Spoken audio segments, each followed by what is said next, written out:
नमस्ते, मी परचुरी आई. मी आज पावभाजी बनवणार आहे. तर त्याची रेसिपी दाखवणार आहे. पावभाजी सगळ्यांनाच आवडते. आवडते की नाही? लहानांना, मोठ्यांना, अगदी वृद्ध लोकांना सुद्धा आवडते पावभाजी. त्यामुळे मी आज बनवते आहे. घरात पण आवडते. आज जरा मुहूर्त काढलाय पावभाजीचा. दिवसभर खातात मुलं. छान आवडीने खातात. तर इकडे मी टाकलेले भाज्या उकडायला लावलेल्या आहेत. आणि इकडे मी कांदा टाकून आल्या लसणाची पेस्ट टाकलेली बदामी कलरवर आल्या लसणाची पेस्ट केली आणि कांदा टाकलाय. आता तोही छान करून घेते, मग भेटू.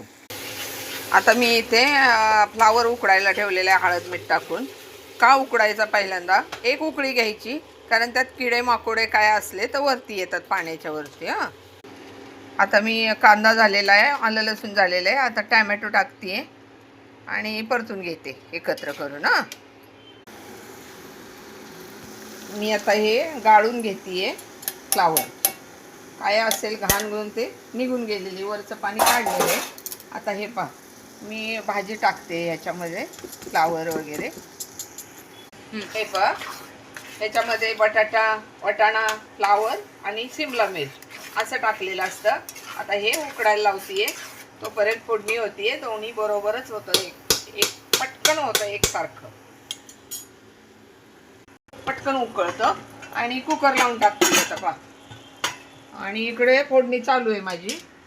फोडणी होतीये तोपर्यंत कुकर होऊन जातो. आणि इंडक्शन असल्यामुळे पटकन होतं सगळं. आता मी तिखट टाकतीये. झालेलं आहे कांदा टॅमॅटो झालेलं आहे. आणि आता तिखट टाकतीये. हे हळद टाकतीये, तिखट हळद. आणि आता हलवतीये. आता पावभाजी मसाला टाकते. मी सुहानाचे मसाले वापरते, एव्हरेजचे नाही वापरत. हे थोडंच टाकायचं, जास्त टाकायचं नाही. हे आता मी भाज्या मॅश केलेल्या आहेत. सगळ्या भाज्या मॅश केलेल्या आहेत, उकडलेल्या भाज्या. आता ह्यात फक्त मसाला टाकायचा आणि उकळायला लावायचं पाणी ओतून. मसाला ओतलेला आहे झालेला. हे किती लाल भडक आहे, मस्त. ही पावभाजी तयार झाली.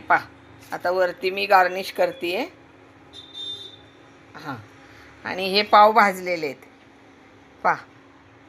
मस्त पावभाजी झाली की नाही? तर्री वगैरे आलेली आहे वरती. अशी पावभाजी करा. आणि तुम्हाला आवडलं तर सबस्क्राईब करा. सबस्क्राईब कुणीही करत नाही. मला व्ह्यूज भरपूर आहेत, पण सबस्क्राईब अजिबात कुणी करत नाही. तेवढं करा, सबस्क्राईब करा, म्हणजे पुढे मला मूड येईल जरा करायला.